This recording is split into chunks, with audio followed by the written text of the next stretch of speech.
You'll be a small fish leveraging on social media platforms because social media platform has allowed us now to be the big boy as well. Because I felt the education that was provided to me was shitty, and because it was so bad, I felt I need to do something about it. I feel governments regulate or over-regulate on purpose. I always feel formal education is more teaching you about values, teaching you about life, teaching you about problem solving, teaching you about having an understanding on how you make decisions. It's not so much on teaching you the technical skills. I can learn everything technical on YouTube. If you are in charge of doing a new education system of Malaysia, what are you going to do?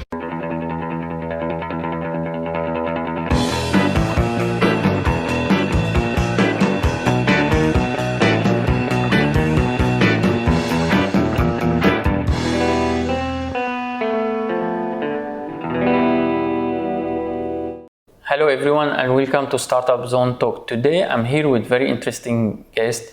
I'm here with the man who is responsible for very interesting videos spreading now on social media. I'm here with the CEO of Portman Education Group, with Mr. Ernie Chen. Thank you very much for having me. Okay, thank you for allowing us for this opportunity to talk to you. So maybe we can start by talking a bit about your background. Like, where did you grow up? What type of student you were back in school? Sure. I grew up in Petaling Jaya, Malaysia itself. Petaling Jaya means Selangor. Okay. It's a suburb of Kuala Lumpur. And I was a rebellious student. I'm not your typical A-star student because people always expect you are in education business, you must be an A-star student, right? I was a terrible student. I never scored A's. I didn't even score A for my English as well. So the Sijil Pelajaran Malaysia, the SPM Form 5, I didn't score a single A, right? But I did get enough credits to get into Form 6. And of course, pursued my degree, my master's, and doing my doctorate right now. So you may not necessarily need to be a great student to be pursuing education or even being in education business. In fact, those are probably the reasons why I'm doing what I'm doing, because I felt the education that was provided to me was shitty, and because it was so bad, I felt I need to do something about it. And that's why I'm in education. And what field did you choose to study? I chose to study mass communication, right? So 27 years ago, this kind of thing called mass communication, people was like, my family were asking me, why are you studying communication? Do you not know how to talk? You know, aren't you supposed to become like a doctor, engineer, or a lawyer? The holy trinity of what all Chinese parents would want their Malaysian kid to become. So I didn't take the traditional route. I took a route where I wanted to do what I wanted to do. So I studied mass communication, specialized in advertising, in filmmaking. So that's what I actually focus on. And I also studied theatre as well. So I was doing a lot of theatre, stage shows, made a lot of commercials, short films, music videos. So that was my life. So I was working in a lot of advertising and film industry. Okay, very cool. Then you came to education. Yep. Why education?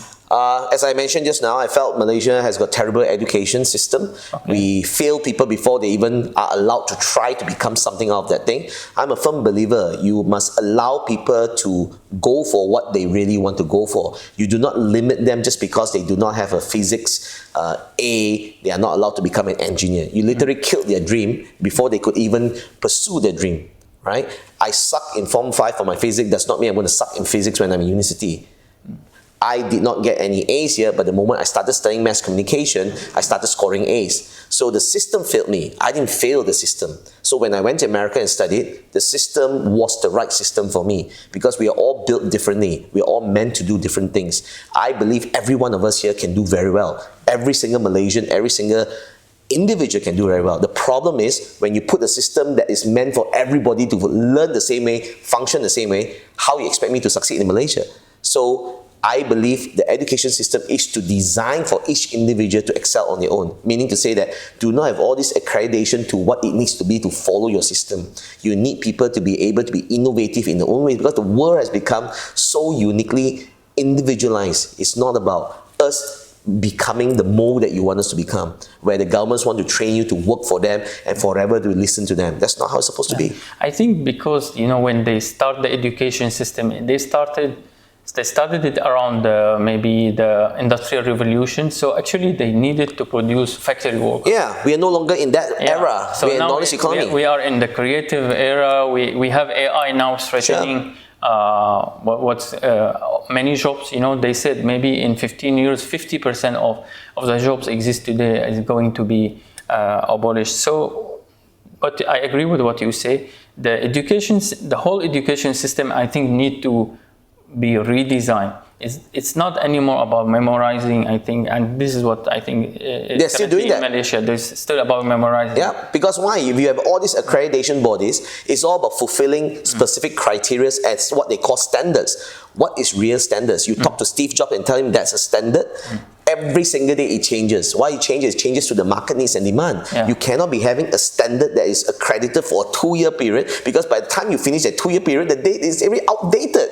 What programming nonsense are you talking about in an accreditation program? You accredit a PhD program. Can you imagine what happens in 5 years' time?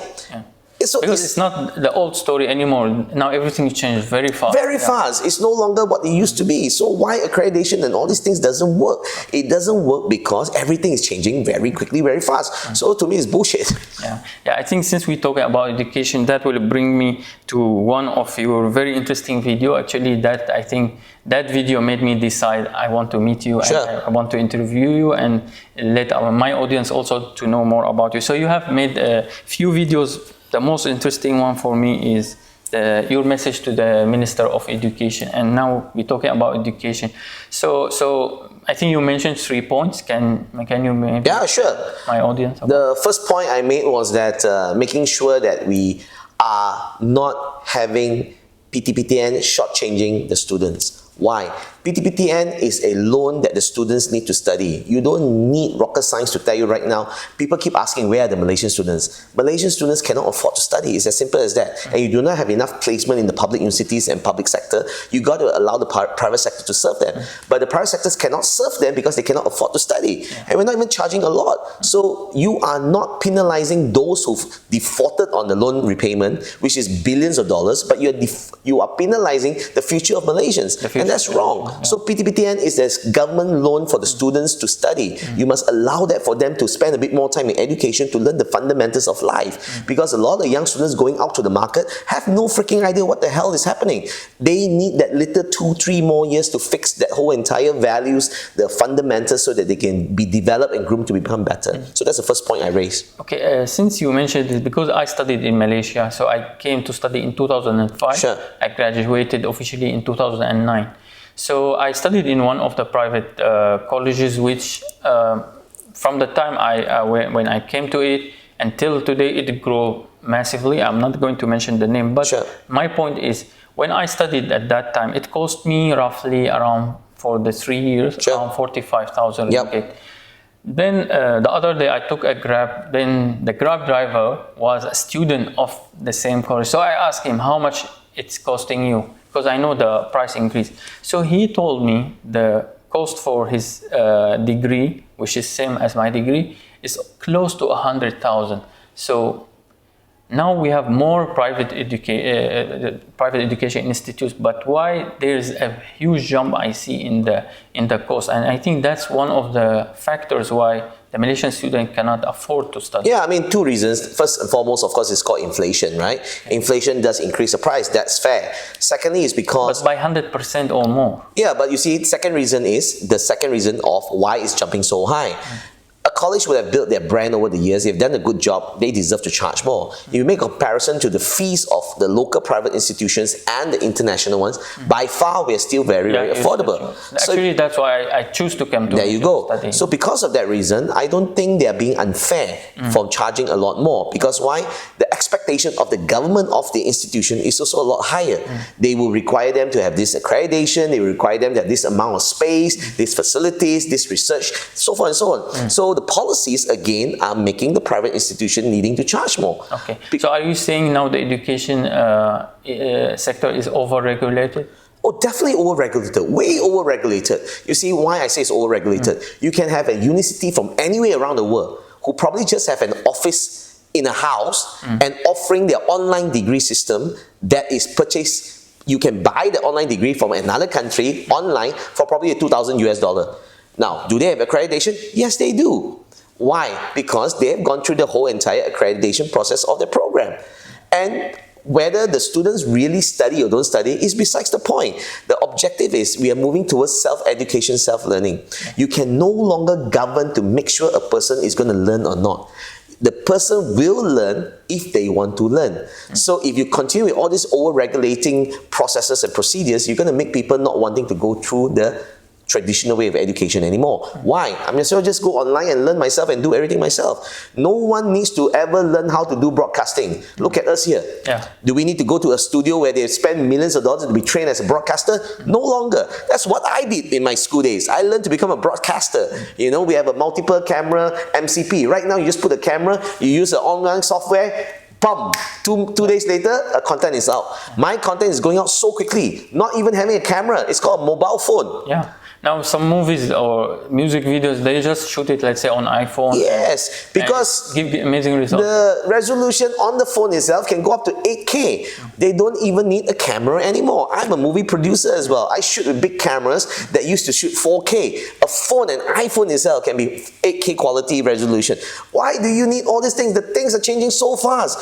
MQA and all these accreditations is just going to slow things down. It's not the way forward. Standards are not created by making sure things are followed. Great high standards are created by innovations every single day, adding new things to it, making it better. That's how it works. Okay, so we were talking about self-education. Actually, I agree with you, because even after I graduated and I went to the job market, I noticed, everything they teach us, let's say I studied computer science, so everything they teach us was useless, was outdated. Even my university, they give us the syllables and everything from UK. Even our papers was marked from UK and we receive a UK degree. But let's say when they teach us mobile development, they teach us based on those old phones like WML. And then at that time, everybody using Android, developing apps for iOS or for Android.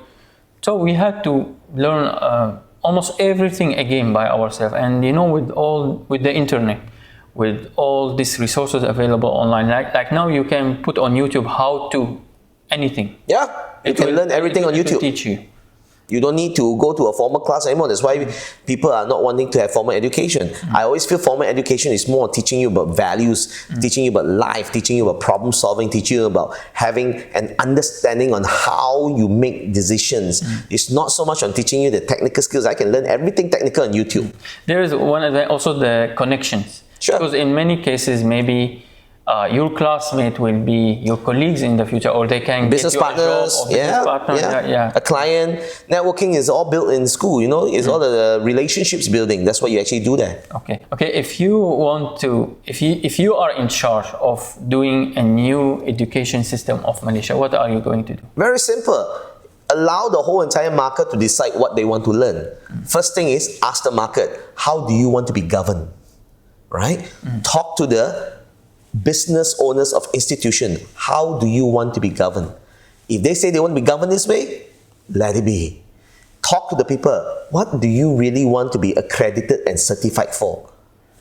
Offer those courses. Not those what we call shock scenery for the professors and all these academians who think this is the future. You have obviously failed, because if they succeeded, we won't be having all these unemployed graduates who are not matching what the market wants. That's a fact. We cannot deny that. Why? The market is not having the employees that they need.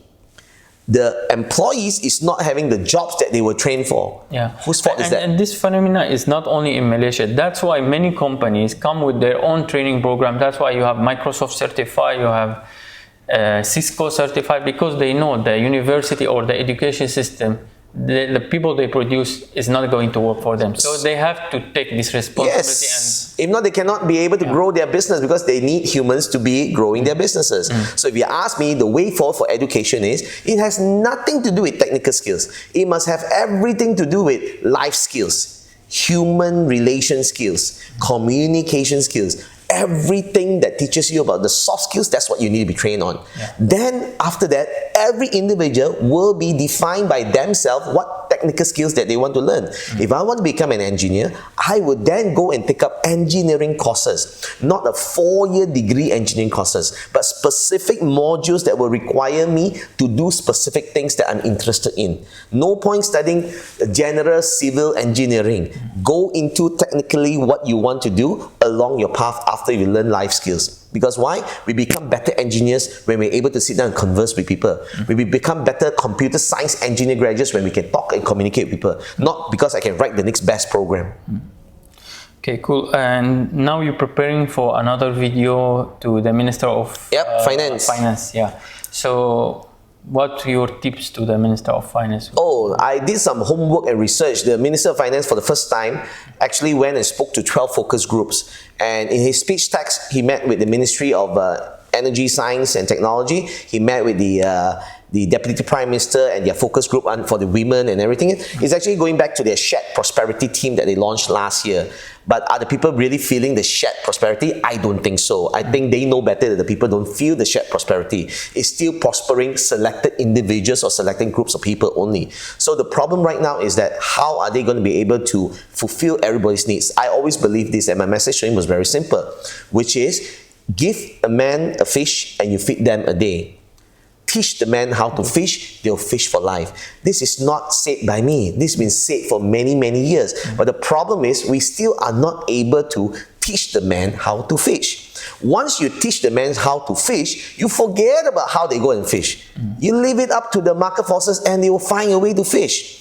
If there's no fish in this pond, they will find another pond to fish. But you forever protecting and providing the pond, they will never learn really how to fish. Because I think the human, we are I think the most adaptive creature on earth, and we will always find a way. The problem is our governments make us lazy creatures. So we become less adaptive because it is provided.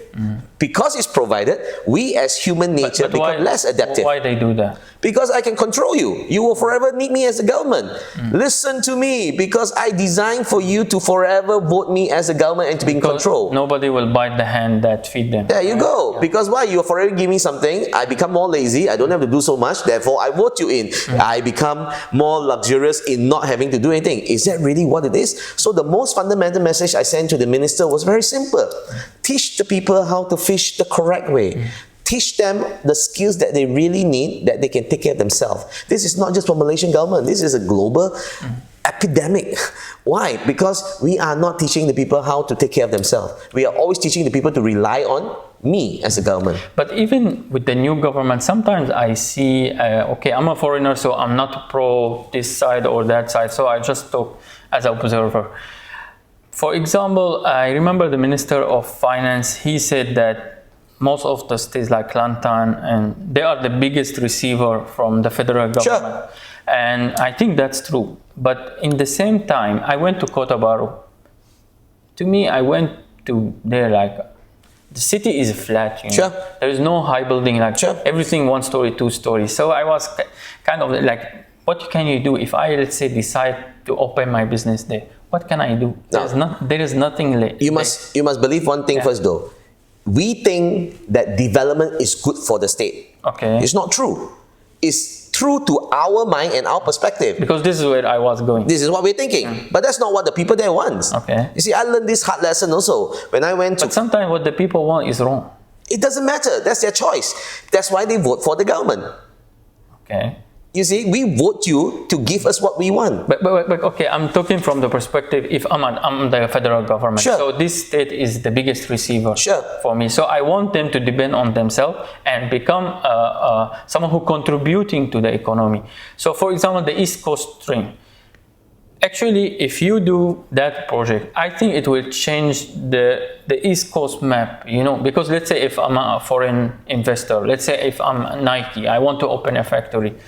So if let's say for now maybe my choice is Selangor, Penang, and you know the land is there is expensive, maybe also the salary is high. So because I read one report, the average salary in Kuala Lumpur, for example, is 2,400, while in the East Coast is 1,300. So if let's say if they build such a project, I can set up my factory at the East Coast.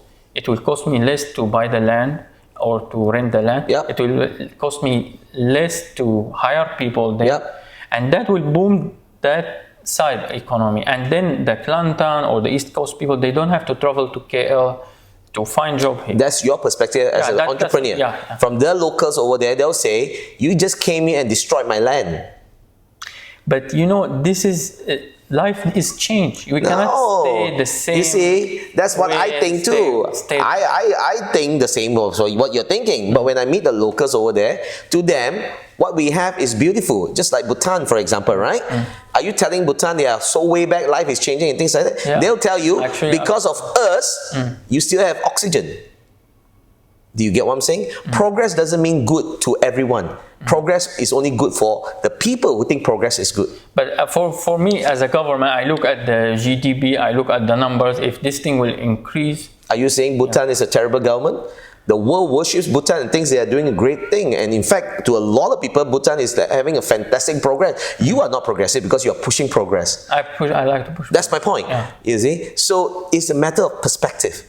Different people like different things and think different things is good for them. We have no right to tell people how to live their life better. It's their choice. But here, my point was, the government tried to stop that project and they stopped it for some time. The government stopped the project not because of those reasons. You cannot complain again that they are biggest receiver and then you don't help them to become like what you said. Same don't thing. help them to how to It's do a fish. decision that the government need to just decide. The government then don't give them so much. That's you just cut the tap and that's it. You know, so the decision is still by the government. The government says you don't want to do this, we don't want to give you this amount. That's it. Okay. Let's move to another topic. Let's talk about the entrepreneurship scene in Malaysia. So there are actually many things I would like to talk about, but I maybe will start on how they're promoting startups or entrepreneurship. So they often tell people you come up with the idea, you find a co-founder, and then you write a business plan and you go and find investors and forever go in investment. I will give you example Grab. Like I know Grab went to the round H. And actually, I was surprised not many people know that Grab until today is not a profitable company. They are losing money. Yep. So do you think this is the right way to teach the young generation how to do business? Well, it's another way to teach the young entrepreneurs that is a way that you can actually cash out, build big, scalable businesses. That's a way. It's a business model, right? It may not be the business model of those who build actual business markets. That's a capital market. So it's different business model. So is it the right way? I have no right to say there's a wrong way because obviously they become billionaires by raising funds, right? So it's just who's going to cash out earlier, who's going to be at the end of the pyramid. That's what I think about it, right? So is it the right way? Sure, if this working for them. I agree with you, but they often show it as the only way. Oh, it's definitely not the only way. If you're saying that's the only way, then all our tycoons that are still the richest in the world, that's not the only way. They do build real businesses, right? You do have to raise funds, but at the end of the day, you do have products that works that actually are sustainable and are profitable. For example, I mean like Apple, Facebook, they are actual businesses that are profitable. They raise funds, but it's actually profitable. But we don't have to forget, we are not in Silicon Valley, we are in Malaysia. Sure. So it's not like the crazy amount of fun like happening in Silicon Valley, sometimes for a silly idea or something, and because they don't mind to fail. But here in Malaysia, the investors has different mentality, the market has different. Why do you want to get Malaysian investors? You might as well just start your business here and get investors from Silicon Valley. You don't have to limit yourself to where the investors come from. Your business is just starting out here. It doesn't need to be finding money here. You see, it's the same thing. You decide where you want to build your business. You decide where you want to fund your business in. You don't even have to IPO your business in Malaysia if you don't think Malaysia is an exciting, sexy market. IPO in Hong Kong, IPO in Europe, IPO in Australia. Okay, that will lead me to my second question, which is, for example, why there is no Malaysian unicorn? Like, sometimes I start to believe that if you want to be successful, maybe like Grab started from Malaysia, but you definitely need to move to Singapore. Yeah. So why you cannot be successful. You cannot be the next Grab in Malaysia. It goes back to what I shared from the get-go of the education to the minister. When you're consistently regulating too much, when you're not living to market forces, you're always creating a false economy. When you're creating a false economy, you would have no such thing as unicorns. You want real unicorns, you need to make sure the market responds on its own, leave it to market forces. Sorry if I ask, don't you think Singapore also heavily regulated compared to Malaysia? How many unicorns do they have? They have many, but So are they like really real unicorns? Or do the government really regulate? Think carefully. What are we talking about? We talk about regulations. Singapore government are regulating on the right things, not regulating on everything. okay. Since we talk about regulation and you mentioned the education before, okay, I have this theory. Maybe it's correct, maybe it's wrong. But sometimes I feel governments regulate or over-regulate on purpose.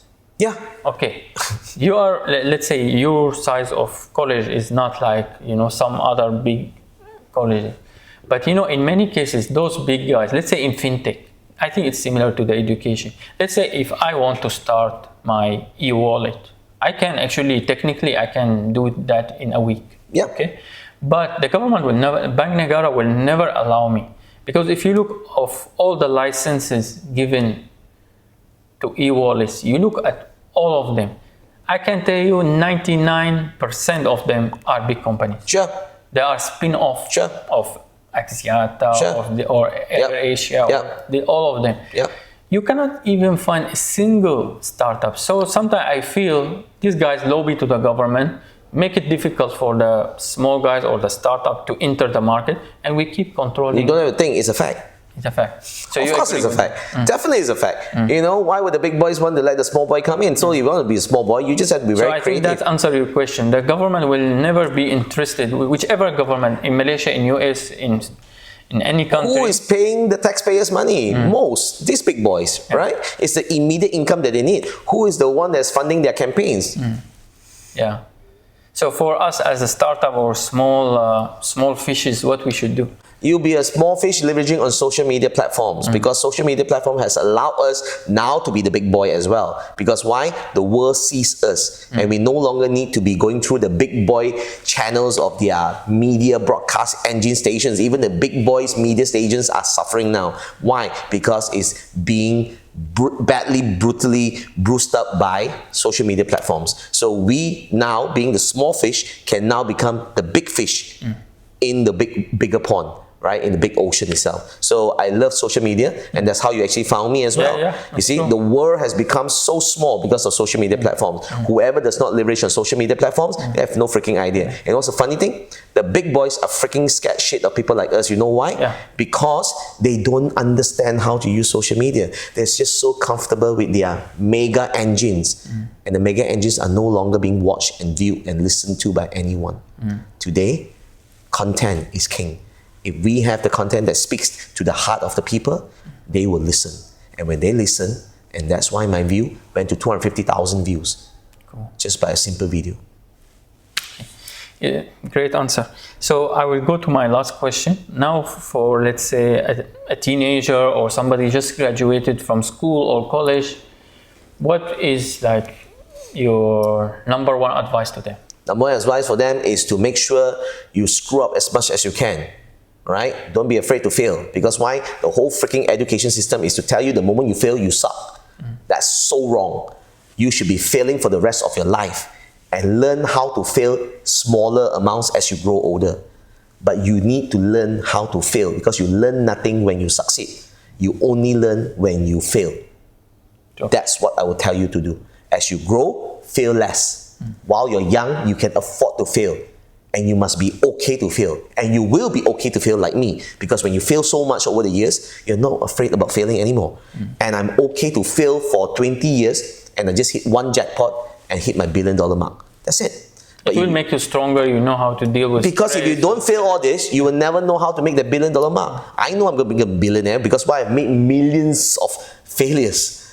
Because of the millions of failure, I will know how to make that billion. If I never had that millions of failure, I would never know how to get there. So when you say Grab, is it the right way? Sure, because they also learn along the way how to raise funds and they were able to raise it and it's good for them. So to me, it's all different ways of succeeding. To each his own. My path is not your path, your path is not my path. Wealth doesn't define my success compared to you. What is successful to you and to me and to you is totally different. So to each his own, as long as you're happy doing what you're doing, every single day getting what you want, hey, that's an honest living, you are happy with it, so be it. Yeah, great. Actually, also there is a saying, it's either I win or learn. I never fail. There you go. Yeah. So I always win because I'm always learning. Ernie Chin, thank you very much for this interview. Thank you. It was a pleasure having you. And our audience, thank you very much for watching, and we'll see you next time with another amazing guest. Bye.